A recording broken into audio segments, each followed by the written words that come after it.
कहानी का पूरा आनंद लेने के लिए इसके पिछले भाग को सुनना बिल्कुल भी मत भूलिएगा।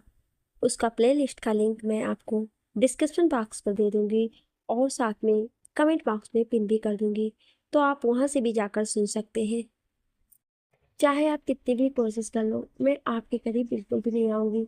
ये कहते हुए वो चिल्लाए जा रही थी, तभी वहां पर कोई आता है और उसके कंधे पर हाथ रखता है। अचानक किसी का कंधे पर हाथ रखते आरोही शॉक हो जाती है और पीछे मुड़कर देखती है तो कहती है, तुम।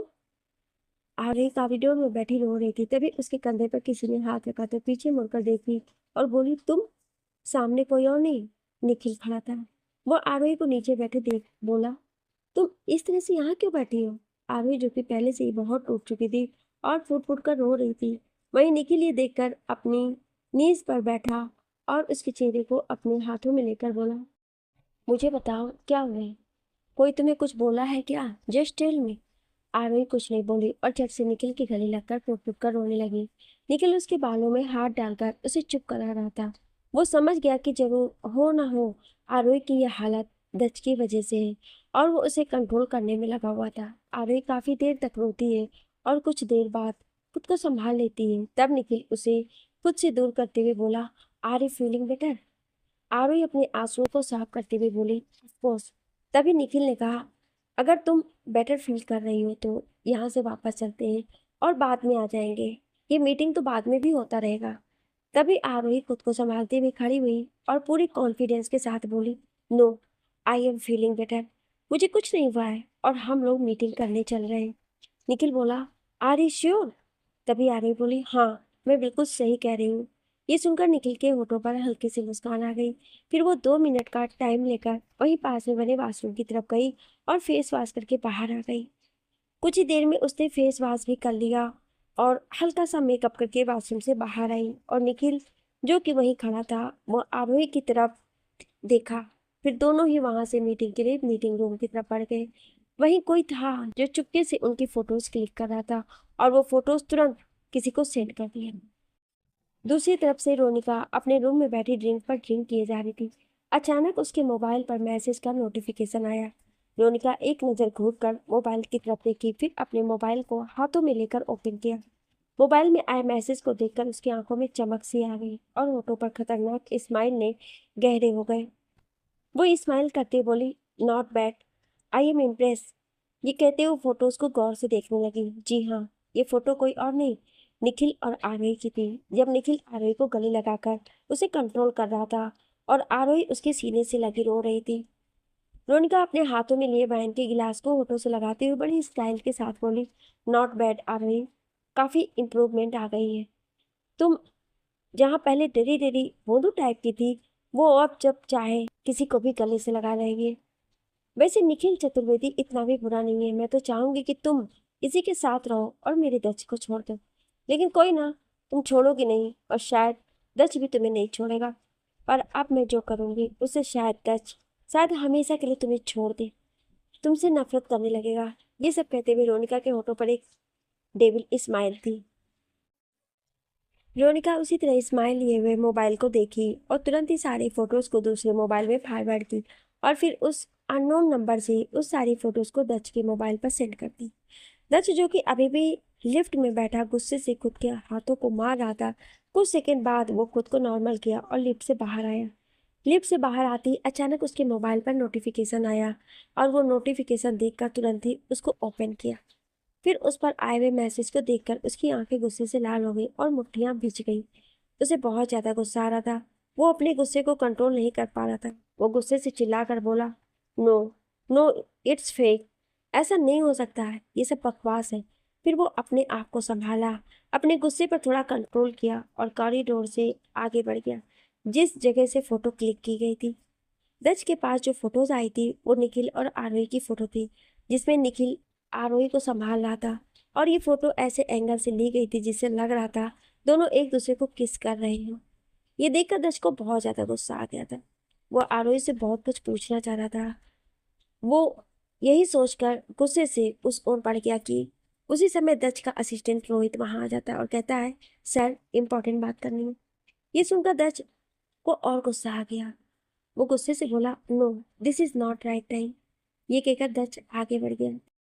तभी रोहित बोला, boss it's very urgent. Daksh अब कुछ ना कह सका और उसे ना चाहते हुए रोहित के साथ जाना पड़ा और दोनों वहां से चले गए। वहीं रोनिका अपने रूम में बैठी थी और उसके चेहरे पर खतरनाक स्माइल थी। वो मन ही मन बोली, now it's time to break up. ये कहते हुए मुस्कुराने लगी और बोली, अभी तो सालों बाद दोनों मिले हैं और अभी उनके रिश्ते का अंत हो गया और अब इस बार चाह कर भी तुम दोनों अब एक नहीं हो सकते। ये कहते हुए उसके होठों पर खतरनाक स्माइल थी। वहीं दर्श एक रूम में आया और रोहित ने उसे एक डॉक्यूमेंट दिया। वो उस डॉक्यूमेंट को जैसे जैसे देख रहा था उसके चेहरे के भाव बदलते जा रहे थे। उसे यकीन नहीं हो रहा था कि वो जो देख रहा है वो सच है या झूठ। दक्ष चाहते हुए भी उसे झूठ नहीं कह सकता था और जो भी था सब कुछ सच था। उसकी आंखों में कुछ सोचकर चमक सी आ गई थी और होठों पर एक डेविल स्माइल आ गई। वो तुरंत बोला, नाउ आई एम फादर। ये सुनकर रोहित हल्का मुस्कुराकर बोला, यस सर, वो दोनों बच्चे आपके हैं।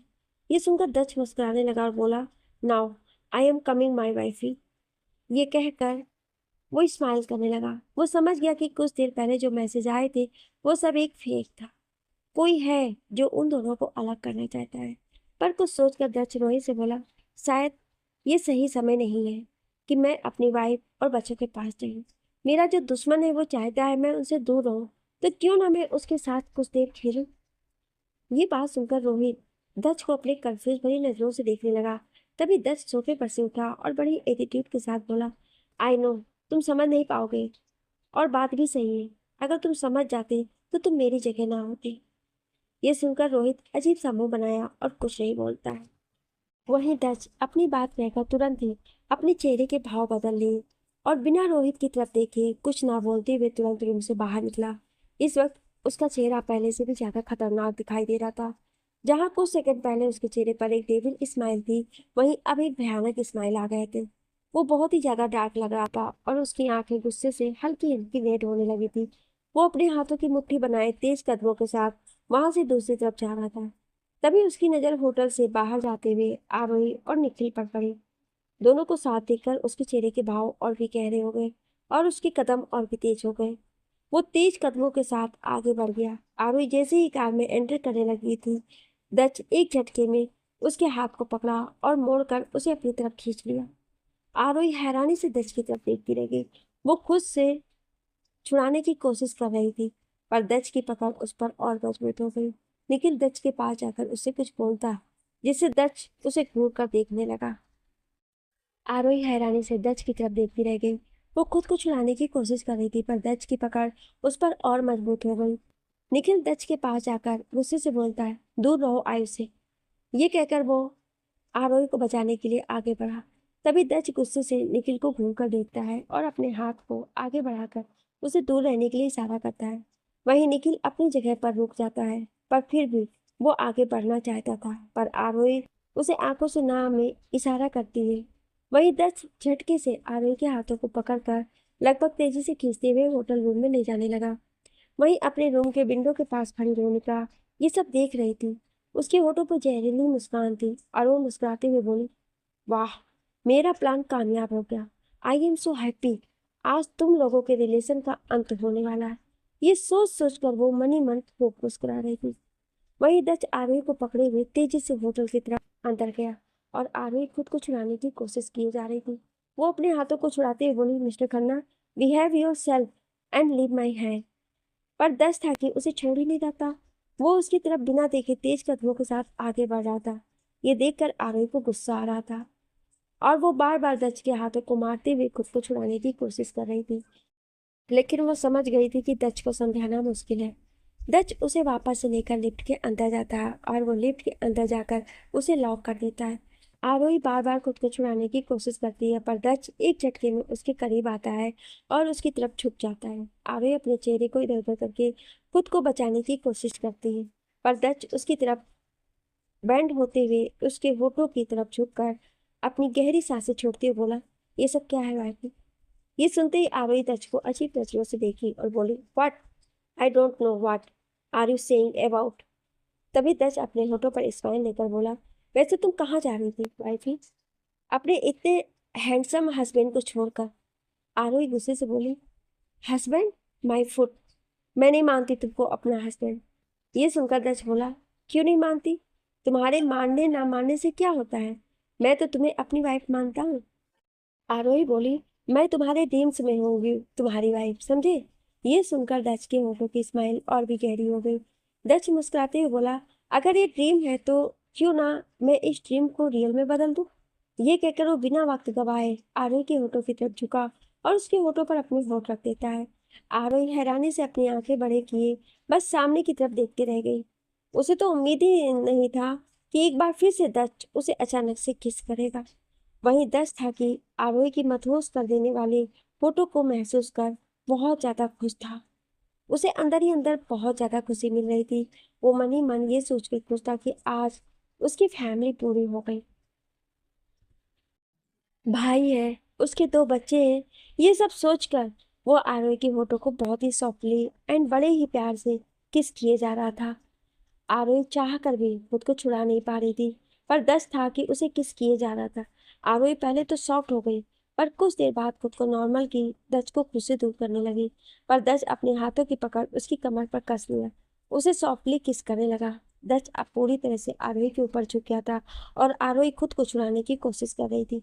आरोही बार बार यही सोच रही थी कि कब लिफ्ट का डोर ओपन होगा, पर उसे नहीं पता कि लिफ्ट को बीच में ही रोक दिया है।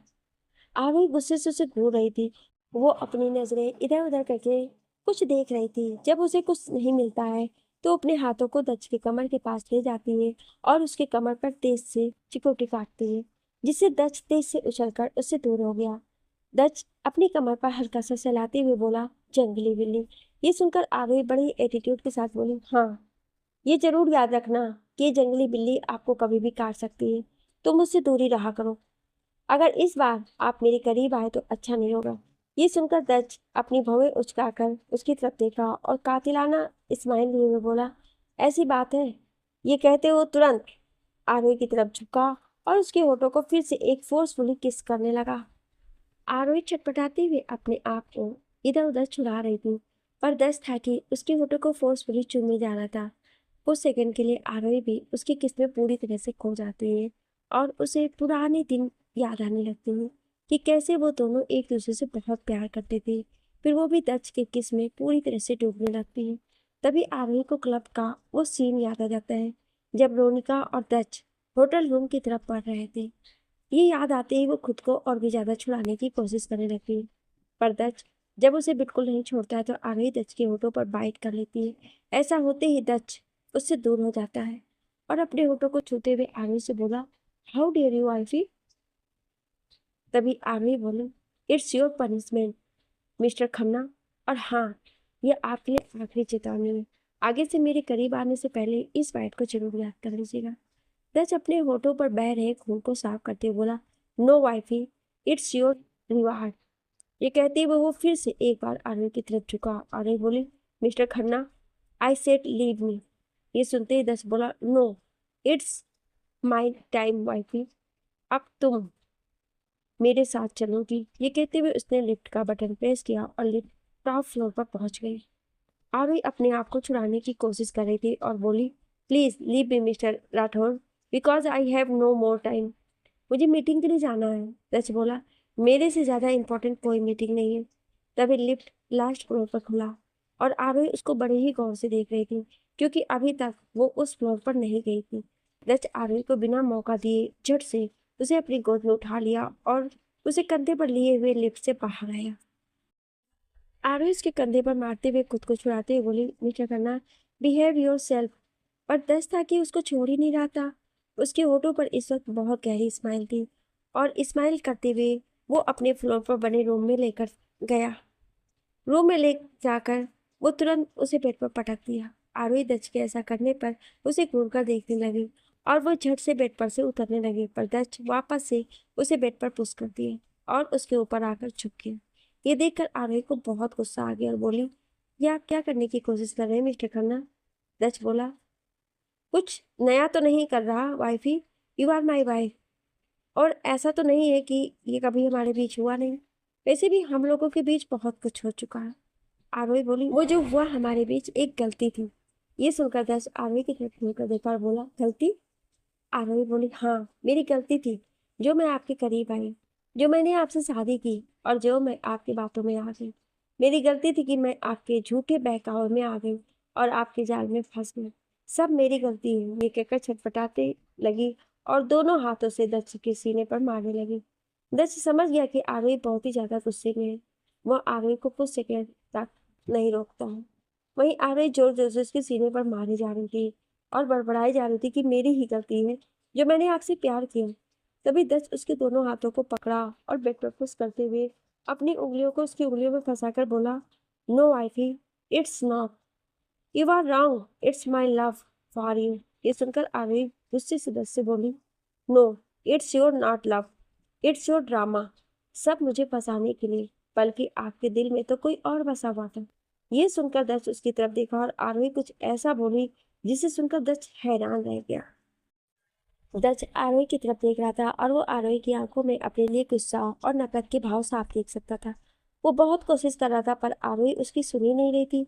वो समझ गया कि आरोही अभी बहुत नाराज है और नहीं मानने वाली है, पर फिर भी वो अपनी कोशिश करते हुए बोला, तुम गलत समझ रही हो मेरे प्यार को, मजाक मत समझो, मैंने सच में तुमसे प्यार किया था। आरोही झट से दक्ष से दूर होने लगी और दूर होते हुए बोली, प्यार, माई फुट, मुझे प्यार नाम से भी नफरत हो गई है, समझे आप। ये कहकर वो जाने लगी। तभी दक्ष उसे पकड़ लिया और अपने करीब खींचते बोला, बिल्कुल नहीं, मैं तुम्हें खुद से दूर नहीं जाने दूंगा, क्योंकि तुम सिर्फ मेरी हो और मैं तुम्हें किसी के करीब नहीं देख सकता। आरोही दक्ष को गुस्से से देखकर बोली, आप एक नंबर के सेल्फिश इंसान हैं मिस्टर खन्ना। आप जैसा सेल्फिश इंसान मैंने आज तक पूरी दुनिया में नहीं देखा। मुझे नहीं पता कि आप इस हद तक गिर जाएंगे। अपनी सेल्फलेस के नाते आप मेरे साथ ऐसा बिहेव करेंगे। वो दक्ष से खुद को छुड़ाने लगी। दक्ष तुरंत आरोही को पकड़ा और बेड पर ले जा करके उसके ऊपर झुकते हुए बोला, अगर मैं तुम्हें सेल्फिश लगता हूँ तो सेल्फिश ही सही, पर जो चीज मेरी है मैं उसे किसी और के साथ शेयर नहीं कर सकता। ये सुनते ही आरोही उसे घूरकर देखने लगी और दक्ष बिना कुछ बोले उसके होठों को चूमने लगा। दक्ष बड़े ही बेदर्दी से आरोही के होठों को चूम रहा था, जिससे आरोही को और भी ज्यादा गुस्सा आ रहा था। आरोही छटपटा रही थी, पर दक्ष था कि उसे छोड़ ही नहीं रहा था। फिर आरोही ने दक्ष के होठों पर तेज से बाइट दिया। तब दक्ष उसे किस करना छोड़ देता है और उसकी तरफ देखने लगता है। तभी आरोही बोली, अगर मिस्टर खन्ना अपनी सलामती चाहते हैं तो मुझसे दूर रहिए। ये सुनते ही दक्ष एक बार आरोही की आंखों की तरफ देखा, जिसमें इस वक्त आग उगल रही थी। उसकी आंखें लाल हो गई थी और आंखों के कोनों से आंसू गिर रहा था। दक्ष ना जाने क्या सोचकर आरोही से दूर हुआ और बोला, ठीक है, अब से मैं तुम्हारे करीब नहीं आऊंगा, अब से तुम मेरे करीब आओगी। आरोही बोली, ऐसा कभी नहीं होगा, मैं एक बार गलती कर चुकी हूँ, मैं दोबारा वो गलती नहीं करूंगी। जो गलती मैंने एक बार की है उसकी सजा तो मैं अभी तक भुगत रही हूँ। ये कहती हुए वो जाने लगती है। तभी दक्ष आरोही का हाथ पकड़कर उसे अपनी तरफ खींचते बोला, आखिर क्यों तुम मुझसे इतनी नफरत करती हो, मैंने क्या गलती की है। आरोही दत्त से अपने हाथों को छुड़ाते हुए बोली, गलती की है, लगता है आपको याद नहीं है, शायद आपने कईयों के साथ रात बिताई है मिस्टर खन्ना, इसलिए आपको याद नहीं कि आप किसके साथ कब रात बिताते हैं। ये सुनते ही दक्ष को गुस्सा आ गया। वो गुस्से से आरोही की गर्दन को दबाते ही बोला, व्हाट आर यू टॉकिंग, तुम कैसी बातें कर रही हो, मैं आज तक तुम्हारे अलावा किसी के करीब नहीं गया। तुम मेरे लिए पहली और आखिरी लड़की हो जिसके करीब मैं गया हूँ। तुम मेरी सब कुछ हो। दक्ष आरोही की आंखों में देखते हुए बोला, मैंने अगर किसी को प्यार किया और अपना माना तो वो सिर्फ तुम ही हो। आरोही दक्ष से खुद को छुड़ा रही थी, पर दक्ष की पकड़ उसके कंधे पर कसती जा रही थी। आरोही दक्ष से खुद को छुड़ाते बोली, mister Khanna please leave me, it's hurting. ये सुनते ही दक्ष बोला, और तुम जो मुझसे ऐसी बातें कर रही हो, तुम्हें पता है मुझे कितना हर्ट हो रहा। आरोही बोली, जो आपने मेरे साथ किया मुझे कितना ज्यादा हर्ट हुआ, और अब आपसे आखिरी बार बोल रही हूँ, प्लीज लीव मी। ये सुनते ही दक्ष उसे और भी तेजी से पकड़ लिया, जिससे आरोही को तेज दर्द हुआ और उसके मुंह से आह निकल गया। उसकी आंखों से आंसू गिरने लगे। ये देखकर दक्ष आरोही के कंधे पर से अपनी पकड़ ढीली कर दी, जिससे उसकी नजर आरोही के कंधे पर गई। उसकी आंखें हैरानी से बड़ी हो गई, क्योंकि उसके कंधे पर दक्ष की उंगलियों के निशान बन चुके थे। ये देखकर दक्ष को बुरा लगने लगा और वो अपने सिर को झुकाए दूसरी तरफ चला गया। तभी आरोही गुस्से से बोली, यही तो आपका काम है, हमेशा से आप मुझे हर्ट करते आए। ये कहते हुए आरोही अपनी आंखों से आंसू पोंछी तुरंत अपने पर्स को उठाई और तेज कदमों के साथ रूम से बाहर चली गई। वहीं आरोही के जाते ही दर्श फर्श पर बैठ गया और अपने बालों को पकड़कर खींचकर बोला, क्यों क्यों मेरे साथ ऐसा होता है? आखिर क्यों मेरी मोहब्बत मुझसे दूर हो जाती है? मैंने बड़ी शिद्दत से सिर्फ तुम्हें चाहा था आरोही, और तुम मुझसे दूर क्यों हो गई? क्यों मेरे साथ ऐसा हो रहा है? ये कहते हुए अपने बालों को नोचे जा रहा था और अपने हाथों का पंच बनाकर फर्श पर मारे जा रहा था। वहीं आरोही भी रूम से बाहर आई और खुद को संभाल नहीं पाई। वो थोड़ी दूर चलकर लिफ्ट के पास पहुंची और लिफ्ट के अंदर जाकर उसके बाल से सटकर नीचे बैठकर फुट फुट कर रोने लगी। वो तुरंत बोली, क्यों चले नहीं जाते मेरी जिंदगी से? क्यों मेरी लाइफ को हेल बनाकर रखा है मिस्टर खन्ना? बड़ी मुश्किल से मैंने खुद को संभाला है, लेकिन आप फिर से वापस आ गए मेरी जिंदगी को खराब करने। मेरे लिए मेरे बच्चे मायने रखते हैं, आप मेरे लिए कुछ भी नहीं हो। ये कहते हुए वो बार बार रोई जा रही थी और उसकी सिसकियों की आवाज लिफ्ट में गूंज रही थी। तभी अचानक ही लिफ्ट का डोर ओपन हुआ। आवी बड़ी ही बेरहमी से आंखों से बह रहे आंसू को पोंछी और तुरंत लिफ्ट से बाहर चली गई। वहीं कोई था जिसकी नजरें इन दोनों पर ही टिकी हुई थी। वो आदमी उन दोनों के फोटोज को क्लिक करने लगा था। वो आरोही का लिफ्ट से बाहर आते हुए और दच का डोर ओपन होने से उसके अंदर दच का अपने हाथों को फर्श पर मारना, ये सब क्लिक कर लेता है और किसी को सेंड कर देता है। ये कोई और नहीं, रोनिका का आदमी था जिसे रोनिका ने इस काम के लिए लगाया था।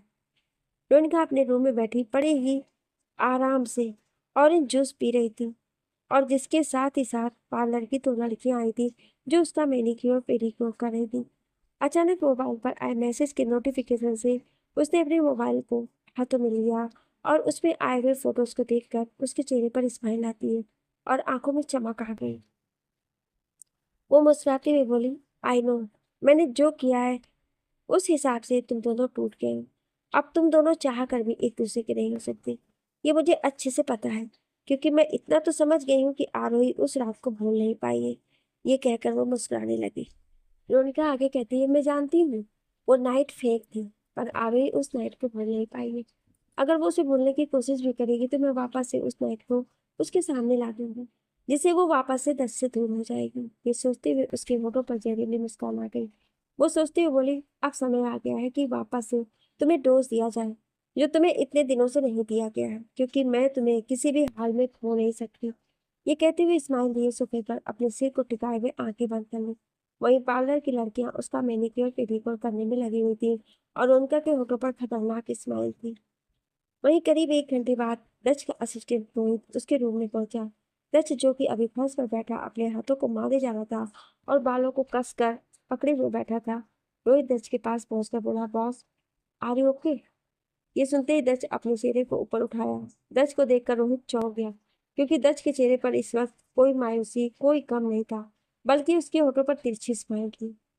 ये देखकर वो समझ नहीं पा रहा था कि आखिर सच्चाई क्या है।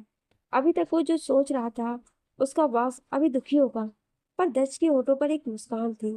रोहित कंफ्यूजन भरी नजरों से डच को देख रहा था। डच मुस्कुराते बोला, मुझे पता है तुम समझ नहीं पा रहे हो, पर मैं तुम्हें समझाना भी नहीं चाहता।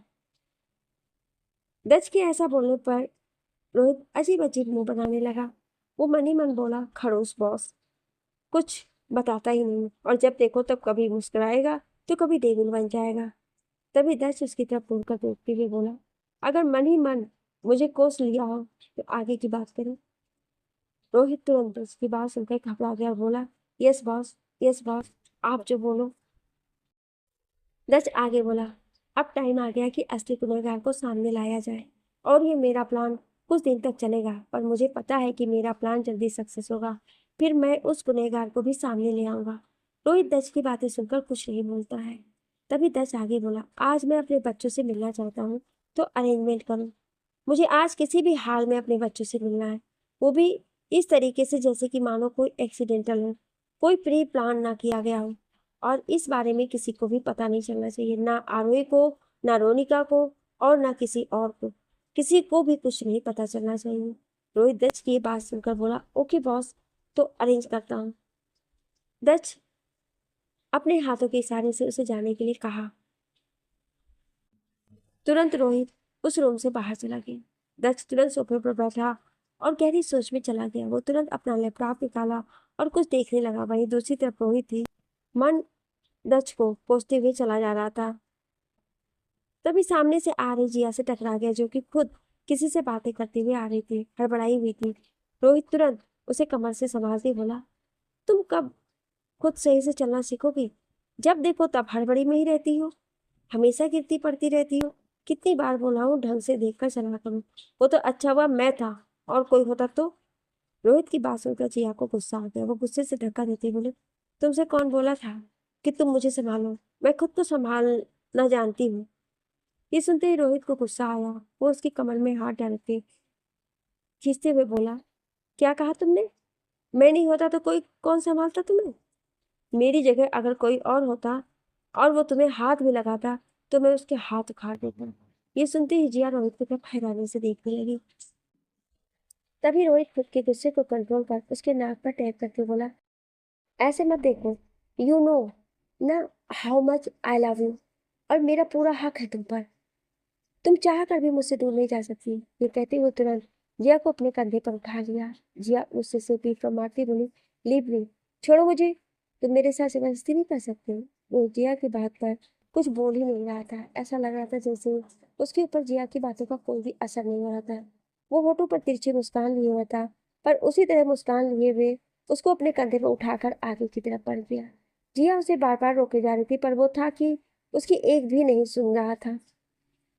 वो उसे पकड़े हुए ही आगे बढ़ते जा रहा था। वहीं आरोही जब कुछ देर बाद लिफ्ट से बाहर आई तो निखिल उसे देखने लगा। आरोही तुरंत घूरकर देखते हुए बोली, मुझे देखना बंद करो और चुपचाप से गाड़ी में बैठो, हमें मीटिंग में जल्दी चलना होगा। निखिल बोला, तुम ठीक हो ना? आरोही बिना किसी भाव के बोली, हाँ, आई एम ओके, तुम चलो। ये सुनते ही दोनों कार में बैठ गए और कार फुल स्पीड में आगे बढ़ गई। निखिल रास्ते पर यही पूछे जा रहा था कि अगर आरोही तुम प्रिपेयर नहीं हो तो हम ये मीटिंग किसी और दिन कर सकते हैं। पर आरवी बोली, नो, मैं जल्द से जल्द मीटिंग खत्म करके यहाँ से जाना चाहती हूँ। निखिल बार बार उसे समझा रहा था कि अभी ऐसा ना हो कि तुम्हारे इतने प्रिपेयर ना होने से हमारा इतना अच्छा क्लाइंट नाराज हो जाए और हमारे हाथों से डील चला जाए। आरवी बोली, डोंट वरी निखिल, मैं सब कुछ संभाल लूंगी। निखिल बोला, ओके, अब मुझे तुम पर विश्वास है। कहते हुए वो चुप हो गया। वहीं आरोही विंडो के बाहर देखने लगी। उसकी आंखों के सामने बार बार दच का चेहरा आ रहा था और उसकी कही हुई बातें आ रही थी, पर उसे ये सब सोचकर गुस्सा भी आ रहा था। उसकी आंखें गुस्से से लाल हो गई थी। मन ही मन बोली, अब और नहीं मिस्टर खन्ना, अब मैं खुद के ऊपर तुम्हें कंट्रोल करते हुए नहीं देख सकती। मैं जल्द से जल्द तुमसे बहुत दूर चली जाऊंगी। इस बार मैं ऐसी जगह चली जाऊंगी जहां तुम मुझ तक पहुंच भी नहीं पाओगे। ये सब सोचते हुए आरोही मन ही मन कुछ डिसीजन ले लेती है जिस बात से दक्ष अनजान था। वहीं दक्ष तैयार होकर जल्द से जल्द गार्डन में पहुंचा, टहल रहा था। तभी वहां पर क्रिस और त्रिस दोनों बॉल खेल रहे थे। बॉल खेलते खेलते दोनों जाकर दक्ष से टकरा जाते हैं। दोनों बच्चों को टकराते हुए देखकर वो नीचे की तरफ झुकने लगा। क्रिस गिर गया और त्रिस उसे संभाल रहा था। तभी दक्ष नीचे झुकते बोला, आई एम सॉरी बच्चा, आप ठीक हो ना? त्रिस क्रिस को संभाल कर पीछे मुड़कर दक्ष की तरफ देखते हुए अपनी कमर पर एक हाथ रख उंगली दिखाते बोला, अंकल, आपने एक तो मेरे भाई को गिरा दिया, ऊपर से पूछ रहे हो आप ठीक तो हो ना? दक्ष क्रिस के पैरों को सहलाते बोला, सॉरी बच्चा, सॉरी। क्या आप मुझसे इतने नाराज हो कि अपने अंकल को माफी भी नहीं करोगे? ये सुनकर क्रिस और त्रिस को ना जाने क्यों दक्ष पर कोई नाराजगी नहीं आई और बोले, कोई बात नहीं अंकल। ये सुनकर दक्ष मुस्कुरा दिया। फिर दक्ष उन दोनों को अपने गले से लगाते ही बोला, क्या तुम दोनों मुझसे फ्रेंडशिप करोगे? क्रिस और त्रिस एक नज़र एक दूसरे की तरफ देखे और फिर बोले, मम्मा बोलती है कि किसी अनजान से नहीं मिलते हैं। दक्ष हल्का मुस्कुरा कर बोला, ठीक है, हम लोग फ्रेंड बन जाते हैं और हम अनजान नहीं रहेंगे। क्रिस और त्रिस एक बार फिर से एक दूसरे की तरफ देखे और बोले, हम कैसे फ्रेंड बन सकते हैं? आप तो बड़े हो और हम छोटे हैं। दत्त बोला, ये भी बात सही है। हाँ, तुम दोनों तो बहुत छोटे हो और मैं बड़ा। कोई नहीं, मैं छोटा हो जाता हूँ तुम्हारे लिए। ये कहते हुए वो उनकी तरफ और झुक गया, फिर अपने घुटनों के बल बैठ गया। ये देख के क्रिस और त्रिस मुस्कुराने लगे और ताली बजाने लगे। ये अंकल भी हमारी तरह छोटे हैं। तभी दत्त के होठों पर भी बड़ी सी स्माइल आ गई। वो उसी तरह स्माइल करते बोला, अब तुम दोनों मेरे साथ फ्रेंडशिप करने के लिए तैयार हो? क्रिस और त्रिस हाँ में सिर हिलाते बोले, हाँ, अब तो आप हमारे बराबर हो गए हैं। हम आपसे फ्रेंडशिप करने के लिए तैयार हैं, पर आप मम्मा को मत बताइएगा। ये हम लोगों का सीक्रेट है। दच बोला, क्यों नहीं? वो मन ही मन बोला, लगता है इसकी मम्मा अपने बच्चों को भी नहीं छोड़ती। अपने पति पर तो हुक्म चलाती है, अब अपने बच्चों को भी नहीं छोड़ती। ये सोच कर वो मन ही मन मुस्कुरा रहा था। अपने दोनों बच्चे से हाथ मिलाया और दोनों को गले लगाकर बोला, तब आज से हम लोग फ्रेंड। तो इस बात पर एक एक चॉकलेट हो जाए।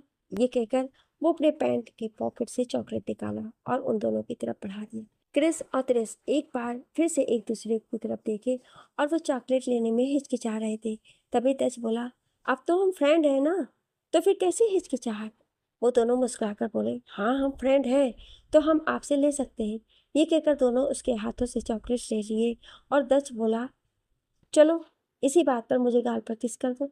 दोनों खुश होकर दच के दोनों गालों पर दोनों तरफ से किस कर दिए। तब दच मुस्कुरा उठा और बोला, तुम लोगों का नाम क्या है? और दोनों को पार्क के बेंच पर लेकर बैठ गया।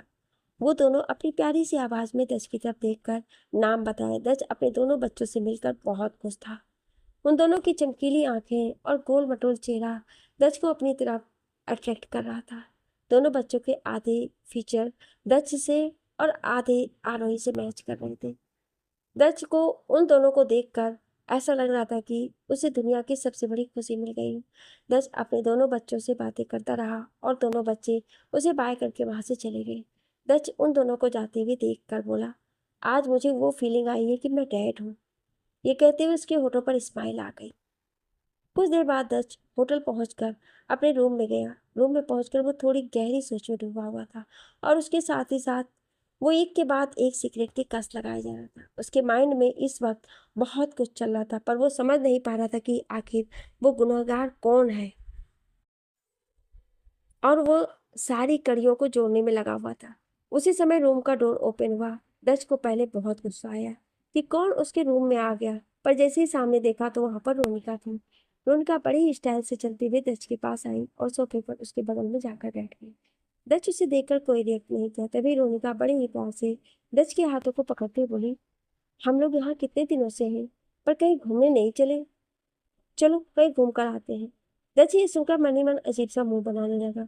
तभी रोनिका बोली, प्लीज ना, मेरा बहुत ही मूड ऑफ है। बाहर चलेंगे तो शायद मूड सही हो जाए। वहीं दच बिना कुछ बोले सिगरेट की कस लगाए जा रहा था। अब तक उसने बहुत सारे सिगरेट पी लिए थे। वहीं रोनिका उसे देखकर समझ गई थी कि दच आगे को लेकर इतना परेशान है। जरूर हो ना हो, उसकी लगाई आग काम आ गई है। वो मन ही मन ये सोचकर बहुत खुश हो रही थी। वही रोनिका एक बार फिर से बोली, क्या बात है दच? मैं आज देख रही हूँ तुम ज्यादा परेशान हो। कोई परेशानी हो तो मुझे बताओ। दच कुछ नहीं बोलता है। तभी अचानक रोनिका की नजर वही टेबल पर रखी फोटोज पर जाती है। उस फोटोज को देखकर रोनिका अनजान मन से बोली, ओ माय गॉड, ये तो मिस्टर एवी की फोटो है। और ये उनके साथ, और हाँ ये निखिल है ना? ये सब बोलते हुए वो दच की तरफ कुछ निगाहों से देखती है। अभी भी दच कुछ नहीं बोलता है। तब रोनिका समझ जाती है कि दच अभी भी गुस्से में है, तो उसे गुस्से को और बढ़ाने के लिए घी में आग डालने का काम करते हुए बोली, मुझे नहीं पता था कि मिस ए आर इस तरह ही होगी। पता नहीं क्यों मुझे ऐसा लगता है कि ये तुम्हारी वाइफ आरोही है। क्या ऐसा हो सकता है? दस उसकी तरफ घूर कर देखता है। रोनिका तुरंत हड़बड़ा कर बोली, आई एम सो सॉरी। तुम्हारी वाइफ तो इस दुनिया में नहीं रही ना, लेकिन इसकी फेस बिल्कुल तुम्हारी वाइफ से मिलती है, इसलिए मुझे लगा, पर मुझे नहीं पता था कि ये इतनी गिरी हुई है। वैसे भी लोगों के बीच ये अफवाह थी कि इन दोनों के बीच कोई रिलेशन है। और देखो, इन फोटोज को देखकर साफ पता चल रहा है कि इन दोनों के बीच क्या रिलेशन है। ये बोलकर वो दच की तरफ देखने लगी। वहीं दच अभी भी कुछ नहीं बोल रहा था। तभी रोनका को मनी मन गुस्सा आने लगा कि आखिर दच को हुआ क्या है। वो मेरी बातों को रिएक्ट क्यों नहीं कर रहा है? वो सोचती है कि क्यों ना उसके गुस्से को भड़काने के लिए कुछ बड़ा बोला जाए, जिससे उसका गुस्सा फूट पड़े। वो तुरंत बोली, दत्त, मैंने पता लगवाया था। तुम्हें सुनकर अजीब लगेगा, पर ये तुम्हारी वाइफ आरोही है। दत्त ये सुनकर उसकी तरफ घूरकर देखने लगता। तभी रोनिका तुरंत दत्त के हाथों को अपने हाथों में पकड़कर बोली, हाँ दत्त, मैं सच कह रही हूँ। ये कोई एआर नहीं, तुम्हारी वाइफ आरोही है। मैं यही बताने के लिए तुम्हारे पास आई थी। तभी दत्त कुछ ऐसा बोला जिसे सुनकर रोनिका हैरान रह गई। आगे की कहानी जानने के लिए सुनिए अगले भाग में। दोस्तों, अब कहानी बहुत ही इंटरेस्टिंग होती जा रही है, तो आप लोग एक भी पार्ट मिस मत करिएगा और कहानी को पूरा जरूर सुनिएगा, तभी आप लोगों को कहानी में मज़ा आएगा। तो प्लीज़ आप सभी लोग अपना प्यार और सहयोग ऐसे ही बनाए रखें और कहानी के प्रति अपनी राय कमेंट बॉक्स में देना बिल्कुल भी ना भूलें। और जो लोग अभी तक चैनल को सब्सक्राइब नहीं किए, तो प्लीज़ दोस्तों चैनल को सब्सक्राइब कर लीजिए। Thank you.